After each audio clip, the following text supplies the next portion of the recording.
ಮರ್ಯಾದಾ ಹತ್ಯೆ ಖಂಡಿಸಿ ಪ್ರತಿಭಟನೆ ನಡೆಸಲಾಗ್ತಾ ಇದೆ. ಧಾರವಾಡ ಜಿಲ್ಲಾಧಿಕಾರಿ ಕಚೇರಿ ಎದುರೇ ಪ್ರೊಟೆಸ್ಟ್ ನಡೀತಾ ಇದೆ.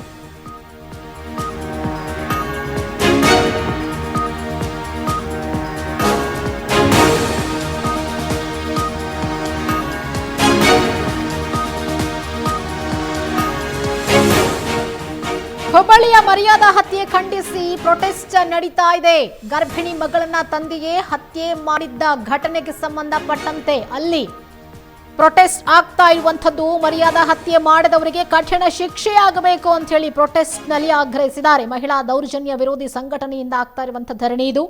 ಧಾರವಾಡ ಜಿಲ್ಲಾಧಿಕಾರಿ ಕಚೇರಿ ಎದುರೇ ಪ್ರೊಟೆಸ್ಟ್ ಮಾಡ್ತಿದ್ದಾರೆ. ಗರ್ಭಿಣಿ ಮಗಳನ್ನ ತಂದೆಯೇ ಹತ್ಯೆ ಮಾಡಿದ್ದು ಖಂಡನೀಯ, ಸೂಕ್ತ ತನಿಖೆ ಮಾಡಿ ಆರೋಪಿಗಳಿಗೆ ಶಿಕ್ಷೆ ನೀಡಬೇಕು ಅಂತ ಹೇಳಿ ಧಾರವಾಡ ಜಿಲ್ಲಾಧಿಕಾರಿಗೆ ಮನವಿ ಮಾಡಿದ್ದಾರೆ. ಅಣ್ಣವರು ಹೇಳ್ದಂಗ ಮನೆ ಮನೆಗೆ ಪೊಲೀಸರನ್ನ ಕರೆಸಿ ಕೇಳ್ತಾರ.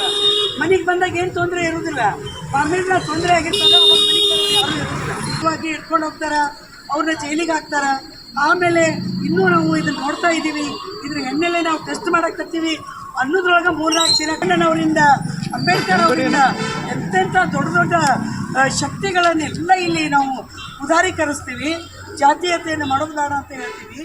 ಒಂದು ಸಣ್ಣ ಅವರ ಇಬ್ಬರ ಮನಸ್ಸನ್ನ ದ್ವೇಷ ಭಾಷಣ ಮಸೂದೆಯನ್ನ ವಿರೋಧಿಸಿ ಬಿಜೆಪಿ ಪ್ರತಿಭಟನೆ ನಡೆಸ್ತಾ ಇದೆ. ಧಾರವಾಡ ಬೆಳಗಾವಿಯಲ್ಲಿ ಬಿಜೆಪಿ ಪ್ರೊಟೆಸ್ಟ್ ಮಾಡ್ತಾ ಇದೆ.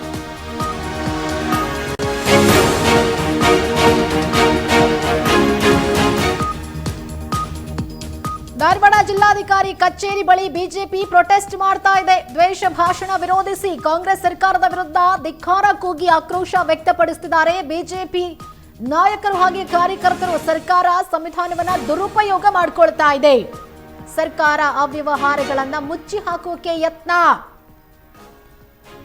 ಈ ಸಲುವಾಗಿ ದ್ವೇಷ ಭಾಷಣ ಮಸೂದೆಯನ್ನ ಜಾರಿಗೊಳಿಸಿದೆ ಅಂಥೇಳಿ ಸರ್ಕಾರ ವಾಕ್ ಸ್ವಾತಂತ್ರ್ಯದ ಹಕ್ಕನ್ನ ಕಸಿದುಕೊಳ್ತಾ ಇದೆ. ರಾಜ್ಯದಾದ್ಯಂತ ದೊಡ್ಡ ಮಟ್ಟದ ಹೋರಾಟ ಮಾಡ್ತೀವಿ ಅಂತ ಹೇಳಿ ಬಿಜೆಪಿ ಎಚ್ಚರಿಕೆಯನ್ನ ಕೊಟ್ಟಿರುವಂತದ್ದು.